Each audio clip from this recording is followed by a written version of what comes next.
Hey, William. Well, I think it's time for us to begin our class this morning. We're continuing our study of ancient history and modern geography for those of you who are joining us for the first time. And we're picking up our study today with the Roman Empire. But before we begin to look at today's lesson, to my knowledge, we have no one in the hospital at the moment. But I stand to be corrected if you're aware of something I'm not. I did learn that Marilyn Kirkbride is now at the Marietta Center on Harmer Hill in the Lafayette section, room 500 something.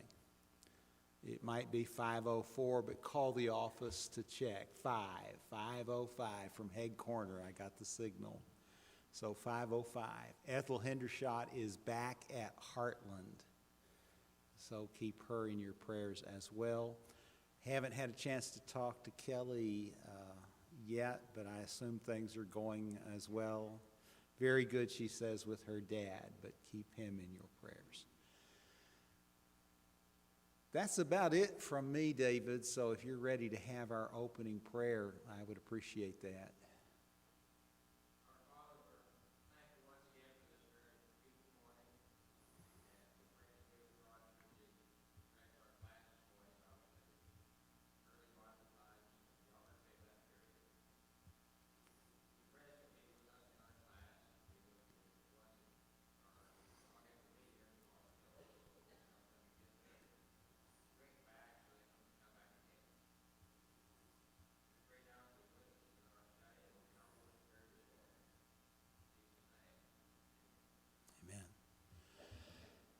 For those of you who are just joining us, we have looked at a number of countries and their correlation with ancient history, in particular their interaction with Israel. We began with Egypt, where Israel developed as a nation over a period of some 400 years. We looked at Saudi Arabia. Though Saudi Arabia is mentioned only 7 times in the Bible, we spent some time briefly with that country due to its relationship to Islam. And one of the reasons this study was developed, we wanted to look at the Middle East and Islam in connection with Israel, try to get some idea as to why there is so much animosity toward Israel as a nation today from the Arab world. We also wanted to look at Islam from the perspective of what that religion advocates and why we've seen some things play out in the last few decades. Those who are really not familiar with the history of that religion may be shocked by what has happened in the last 40 years or so. But if you took the time to get to know Islam as a religion, understand its history, the motivation of Muhammad, you would find that what is occurring right now is really not new. In fact, this is characteristic of their history almost from its origin in the late 6th, early 7th centuries A.D. And the picture that is often painted of Islam is a rather incorrect one from my perspective. That is not to say that there are not good people who are aligning with that religion, that there are not good things about it, but the reality is that it has been a religion that has advocated growth by means of conquest, whereas Christianity advocates growth through love. And that's quite a difference. And so when people argue that there really is not a great deal of difference between Islam and Christianity, they're simply not being faithful to the facts, and we wanted to point that out. We looked at Assyria, ancient Assyria, identified that nation with modern Iraq. We followed that up with the Babylonians, and again, that's the region of Mesopotamia. Mesopotamia literally means land between the rivers. The rivers are the Tigris and Euphrates, part of what was styled the Fertile Crescent back about a century ago. A very productive region that runs through Palestine north and then makes a kind of crescent shape down through the valleys of the Tigris and Euphrates rivers to the Persian Gulf. And that was followed by the Persians, the Medo-Persian Empire, that would be modern Iran. And I may have mentioned to you 3 or 4 weeks ago that one of the leading clerics in Saudi Arabia said of the Iranians that they were not even true Muslims because they were Persian, not Arab, an effort to diss the Persians or the Iranians, because the Iranians and Saudi Arabia don't get along. The Saudis are Sunni Muslims, and the Iranians, are Shia. And the Shia and the Sunni don't see eye to eye on much of anything. And so they have been in conflict for a long time, shortly after the death of Muhammad, in fact. We followed that up with the rule of Alexander the Great. Alexander was the son of Philip of Macedon and conquered the world, his world, by the time he reached the age of 33. And at that young age, he died complications of malaria. His kingdom was divided 2 weeks ago among 4 generals, the 2 that are most important to our study, the Ptolemies and the Seleucids. The factions fought together until the Ptolemies won out, and they had sway over Palestine until during the intertestamental period a group of Jews rose in revolt, often referred to as the Maccabean period. And it was during the Maccabean period that the Romans came to control Palestine, in fact, influenced all the way down into Egypt. The map that you see behind you, and I'm going to walk over and shut the light off because I noticed it's not as clear behind me as it is on my screen. So maybe this will help. Everything that is in red constituted the Roman Empire in the first century. And if you are familiar with a map of Europe, Africa, and Western Asia, you can pick out the fact that about half of Great Britain was under Roman control in the first century. All of Spain and Portugal and France, and of course Italy and most of Germany and Austria. Asia Minor, which is modern Turkey, was under Roman rule, as well as the northern coast of Africa. North Africa was completely under Roman control, and their influence reached down into Egypt, far south almost into Sudan. So this was a major empire, obviously, in the first century, and one that for much of its history around that time was rather peaceful.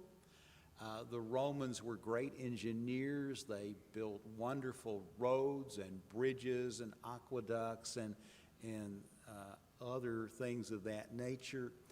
In fact, because of Rome's rule in the first century, God sent his Son into this world to be our Redeemer.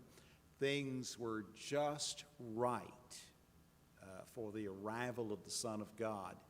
And that leads us to some things we've already noted but need to underscore again.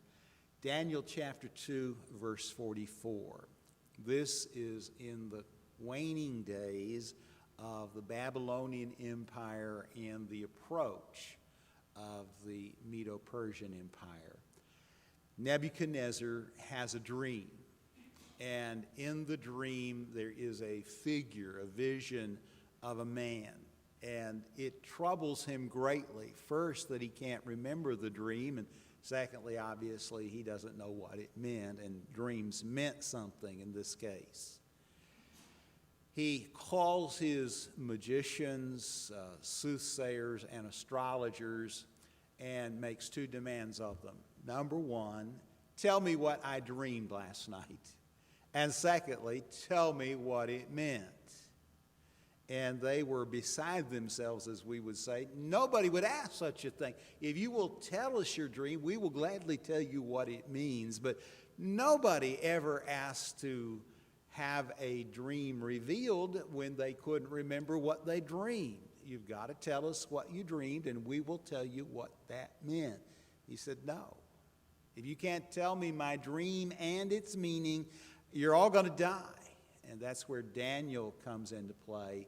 He steps forward, doesn't take credit, but gives credit to God, tells the king what he dreamed and the meaning of it. And the vision described history as it would play out for the next 550 to 600 years. And it begins with Babylon, followed by the Medo-Persians, followed by the Greeks under Alexander, and then the fourth kingdom is descriptive of the Roman Empire. And the assertion is made in the days of these kings, meaning the emperors of Rome, God would set up his kingdom. It would break apart and consume all other kingdoms, and it would be eternal. There would be no end to it. And it's one of the few prophecies in the Old Testament where there is almost universal agreement. He was talking about these events occurring during Roman rule. And I mentioned to you some time ago that even as recently as the 1980s, Hal Lindsey was referring to this passage and arguing that the kingdom would have to be established during the Roman Empire. Now, we all understand that the kingdom was established in the first century, that it was spiritual, not material and earthly, John 18:36, not of this world, that Christians are translated out of darkness into the kingdom of his dear Son, Colossians 1:13, that we've received a kingdom that cannot be shaken or moved, that is eternal, Hebrews 12:28, and in Matthew chapter 16, 13 through 19, in the exchange between Jesus and his disciples regarding his identity, he identified the church and the kingdom as one and the same thing. Most of our friends today in the religious world do not share that understanding. They believe that the church is uniquely the church and the kingdom is uniquely the kingdom, and because Jesus was rejected as the king of the Jews in the first century, the church was a substitute until that time when the Jews would embrace Jesus and the kingdom could be established and he could begin his reign. Now, one of the reasons that that's a faulty argument is found in John chapter 6, where the record clearly states that they wanted to take him by force and make him their king, and he rejected their efforts. To say that the Jews rejected Jesus as being their king over an earthly kingdom is just false. They would have accepted that immediately and would have expected him, by the way, to vanquish the Romans and drive them from their country. But that was never the intent. The kingdom and the church are the same thing.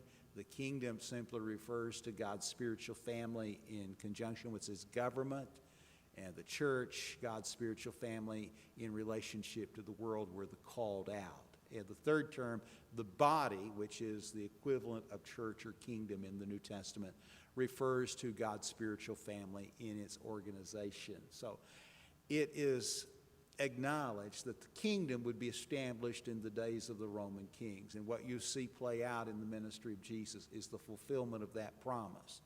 Lindsay, in order to make this relevant again, argued that the Roman Empire had to be reestablished.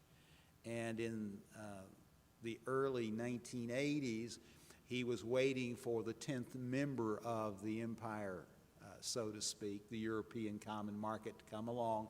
And he said when they reached 10 members, the empire would be reestablished and Christ would come. That's why his book, 1980s Countdown to Armageddon, received its title. He thought this would happen in that decade, and in fact predicted 1988 for the second advent of Christ, the establishment of the kingdom, and the beginning of his millennial reign, none of which obviously occurred, nor should we expect it to occur, since he is already King of Kings and Lord of Lords.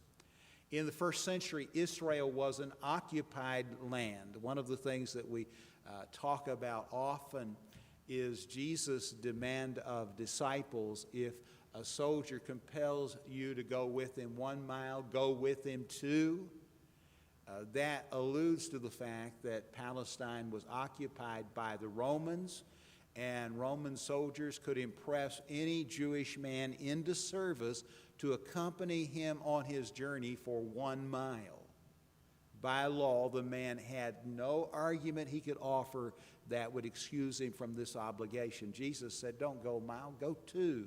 Go the extra mile, so to speak, because you are in essence an occupied land and subject to the Romans.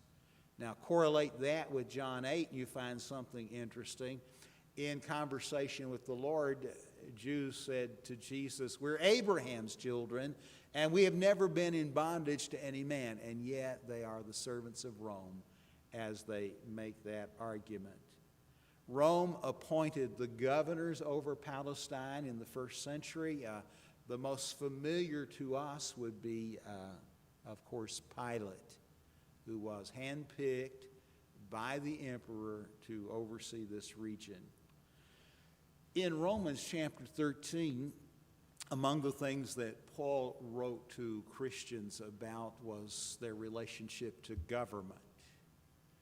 And he argues that the powers that be, civil authority, is ordained of God. And Christians, therefore, have a responsibility to be obedient to civil law, with one exception. When civil law is in conflict with divine law always wins out in the hearts of Christians. You want a good example of that? Just remember the setting of Daniel and the plains of Dura, where the king has established a monument 90 foot tall and summoned every leading man in Babylon to assemble on the plains and bow before it. Shadrach, Meshach, and Abednego refused because that would require them to do something that the law of God prohibited, and the law of God always wins out. If you want a New Testament example of this, look at Acts 3 through 5. Peter and John on the way to the temple at the hour of prayer, through the power of Jesus, makes a lame man walk. That leads to their arrest and ultimately the charge that you're not to make mention of Jesus anymore in the city. And their response was, we must obey God rather than man. That's why when people make the argument, abortion is now the law of the land, we just need to accept it, it is a shallow, false argument, because no court in this world can overrule divine law and erase the sanctity of life and the preciousness of every infant in the mother's womb. Doesn't matter that 5 Supreme Court justices declared it constitutional. God still rules, and we must submit to his authority over that of any man or man-made government. But where there is no conflict, we're duty-bound as Christians, to the best of our ability, to honor civil authority. And not only to honor and respect that authority, but Paul went on to write in his letters to Timothy that we are to pray for kings and magistrates and all that are in authority, that we might lead a quiet and peaceable life in all godliness and honesty. So without regard to political ties, as Christians, we are submissive to the laws of our land, with the one exception that God's law overrides all law. And we pray for those in authority, whether we voted for them or not, whether they're in our party or not, so to speak. Once they are in office, our responsibility as Christians is very clear-cut. Christians are commanded, therefore, 1 Timothy 2, 1 through 4, to pray for all that are in authority. Remember, in the days of the early church, Roman rule prevailed, and the emperors were among the wickedest, the vilest, the most immoral rulers the world has ever known. And yet the responsibility of Christians was to pray for them and to pray that we might lead this quiet and peaceable life. Because our real goal is not to put people in office, folks. Our real goal is to win souls to Christ. And we need an environment and a society where the message can be shared and the gospel can be obeyed. It is interesting that the Roman Empire set out to destroy Christianity, but ultimately it was Christianity that triumphed over the empire. And I know that we've studied Revelation in the past. I'm never quite sure when we're done how much we've actually accomplished, but the fact of the matter is, folks, that Revelation is just simply God's message to the church that in the end you're victorious. Rome will not prevail, though when written in the close of the last decade of the first century, persecution has been hot and heavy. It has taken a toll on the church. There are many who are wondering, have we placed our faith in someone who cannot deliver? Is God ever going to step in and vindicate us? In Revelation, the answer is yes. In the end, you shall overcome. And if you have doubts about that, just take the time to read those 22 chapters in that last book and highlight all of the references to the saints overcoming, having overcome, are victorious or triumphant, and you'll get the idea that that book was written to say, in the end, we win. It may be a hard slog. It may look at times like we're going to be defeated, but God is on our side, and we ultimately do come out the victors. And by the 5th century AD, that is borne out as Rome as an empire essentially ceases to be. Now, let's get a little background on the Roman Empire quickly. It was founded in 753 BC. All events in the history of the empire are dated from this year, supposedly the year of the founding. At the beginning of the 5th century, it had achieved a degree of solid political organization, had a republican form of government, and this lasted until about 27 BC. Rome became the ruler of the Italian peninsula by a series of alliances and wars, culminating in 256 BC. At the death of Alexander the Great, his empire was divided, as we said, among his generals, and these territories all ultimately came under the rule of Rome. In the New Testament, modern Greece was divided into two sections. Have you gotten that down yet? The northern section, Macedonia. The southern section, Achaia. Gave you some cities here. In the north, Philippi, Berea, Laodicea. In the south, Athens and Corinth. Furthermore, this region figures prominently. This is all Roman Empire now, figures prominently in the ministry of Paul. In Acts, there are 3 missionary tours, plus a long journey beginning in Jerusalem, taking him to Caesarea, from Caesarea ultimately to Rome, where he suffers shipwreck on the journey, as you may recall. All of this encompasses the Roman Empire.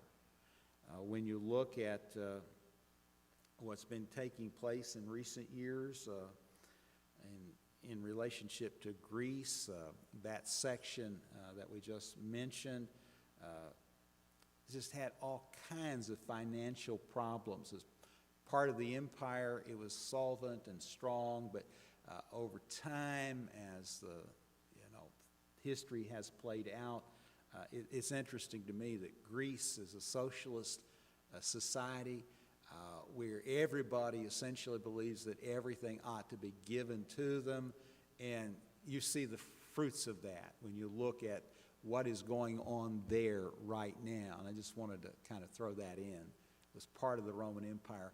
There's a segment of our society that has that same mentality today. Quite frankly, and I don't want to offend anybody, but the Bernie Sanders element essentially makes the same arguments that lead to the same outcomes that you see playing out in Greece even today. You just cannot give everything to everyone. Somebody has to pay the bills. And when you don't discover that in time, it can be catastrophic. Regarding the Roman Empire, for nearly 2 centuries, Rome was in a contest with Carthage.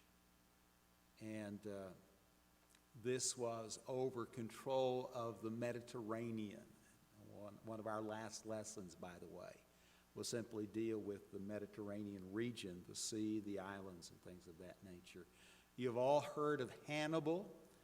Hannibal of Carthage started in 218 BC, moving through Spain. He crossed the Pyrenees and the Alps, losing in the process a lot of his war elephants. For 15 years he stayed in Italy, fighting the Romans.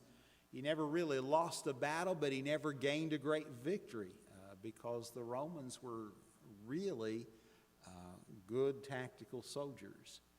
In 202 BC, he was defeated by Rome.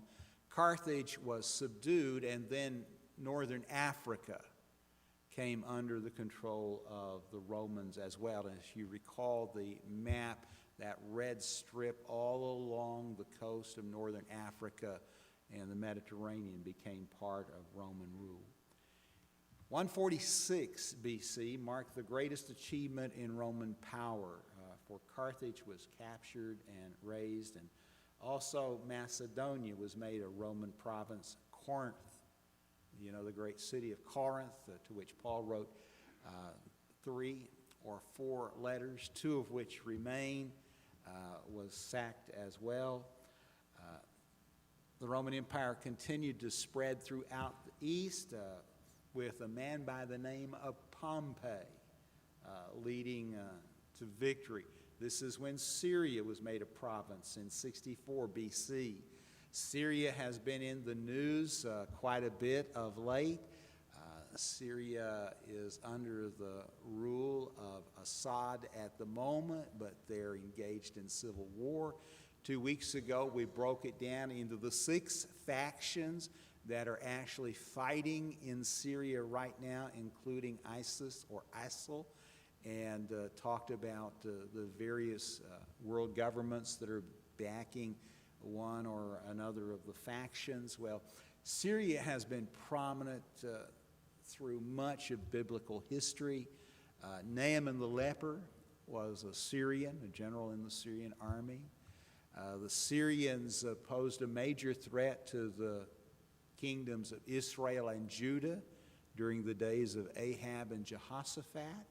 It was in a battle with Syria that Ahab was mortally wounded. Their other interactions, of course, that you can find. But Syria came under Roman rule in 64 and Palestine in 63. And Palestine, as you know, is not large. About 1/3 the size of our own state. Now imagine that. But it's that stretch of ground that lies between the eastern edge of the Mediterranean and the Sea of Galilee, the Jordan River, and the Dead Sea. And it offers a direct route from Africa, Egypt, north into the Fertile Crescent and Iraq and Iran and all of that today. And so it was a very popular piece of real estate because of its location and its use in trade. So it was important that the Romans hold sway over that as well, and they're able in the process of really connecting all the dots and making that whole region, everything around the Mediterranean, becomes under Roman rule with conquest of Palestine. In 60 BC, the transition from republic to empire began with the formation of the triumvirate. It consisted of Pompey, who was the military general, Crassus, Julius Caesar. Most of you know Julius Caesar, at least by name, if nothing else, a rising politician. These three would rule the empire, but it doesn't last long. While Pompey held the east, Caesar gained military victories, power, and fame in Gaul and in Britain. Remember, I pointed out to you that the empire encompassed at least the southern half of Great Britain. This is all brought about by the effective leadership of Julius Caesar. Crassus died in 53 BC, and that left Caesar and Pompey in power. In 49 BC, Pompey became jealous, joined with conservatives who ordered Caesar to give up his army. And you can, I think, without me telling you, pretty much figure out what happened. Generals don't like to give up their armies. So in 48 BC, Caesar met Pompey at Pharsalus in Greece and defeated him, and the triumvirate ended with Caesar now in full power. He pursued Pompey to Egypt, found he had been murdered. Pompey had been murdered. He fell in love with Cleopatra. Most of you are at least familiar with that name. He won her kingdom back for her, Egypt. Then he took Cleopatra back to Rome and had a child with her. Caesar was assassinated March the 14th, 44 BC. A new triumvirate was formed.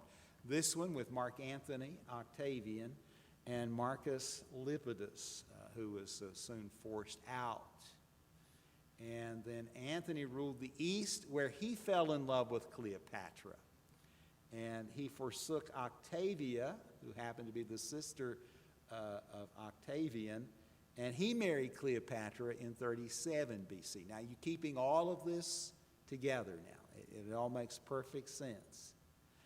As a result, civil war broke out. Can you imagine your brother-in-law decides he doesn't want your sister anymore, and he kicks her out and takes Cleopatra, who had been married to Julius Caesar and who had been the ruler of Egypt, and that didn't sit well, so it resulted in some problems. The fleet was defeated. Antony and Cleopatra realized their fate is sealed, so they commit suicide, and that was in 31 BC. In 27 BC, Octavian restored a nominally republican form of government to Rome. He was given the title of Augustus. That's Augustus Caesar by the Senate. In reality, he became a dictator, the first real Roman emperor, dictator.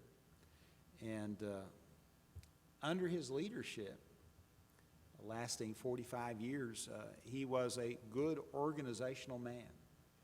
And the kingdom, the empire, actually grew, and he was responsible for a lot of very positive things. In 31 BC, through AD 14, we have the history connecting the birth of Christ with the Roman Empire.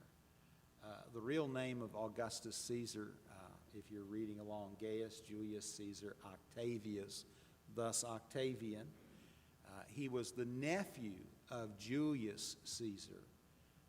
He was the emperor at the birth of Christ in Luke 2:1. He was the emperor who appointed Herod as king of the Jews.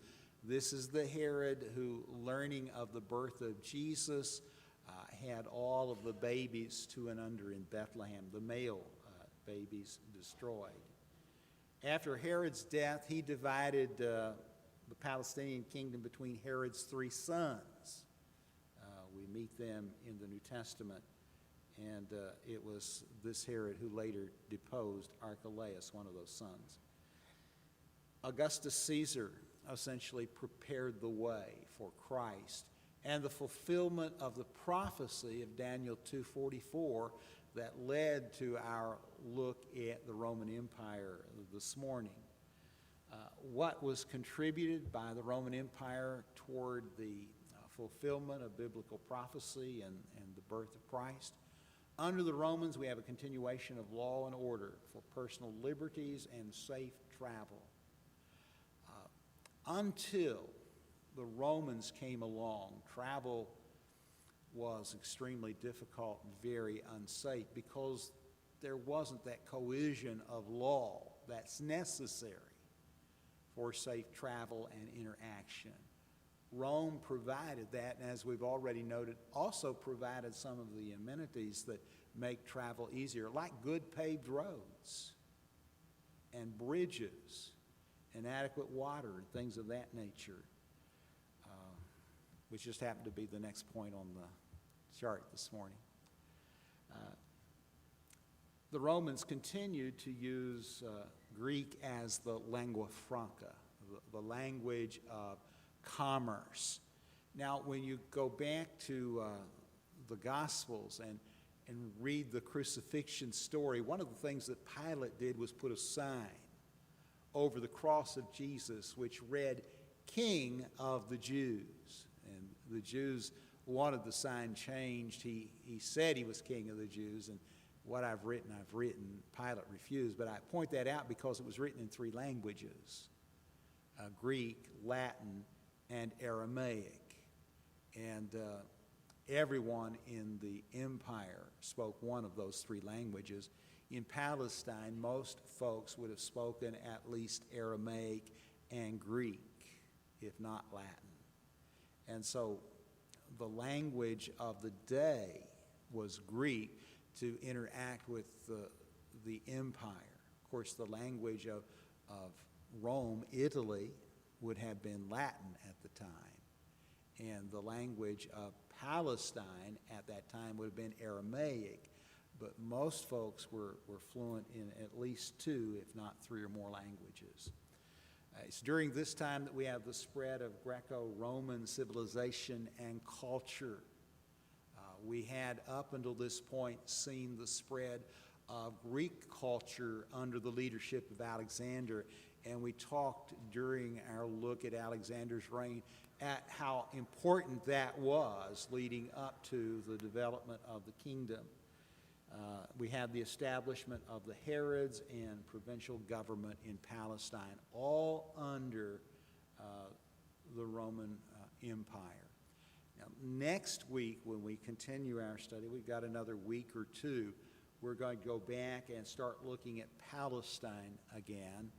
One of the maps that I showed you at the very outset we'll return to and look at what has happened in this region just in the last say, 75 years with the advent or restoration of the Jews to Palestine and how their territory has grown while the Arab or Palestinian territory has been diminished. And you will have, again, a better understanding of why there's so much conflict there at this point with the Palestinians and the Jews. The Jews have taken over more and more of this region. It's not very large to start with, and the Palestinians have less and less. And that's where we're going to be next week. Lisa asked me 2 weeks ago, do I ever take questions in this study? I'm happy to take questions if you're willing to speak loud enough for me to hear them. Otherwise, I don't want to start this new section this morning. So I'm going to either answer your questions or quit about 3 minutes early. Anybody have an insight or a question that you want to voice before we take our break for worship?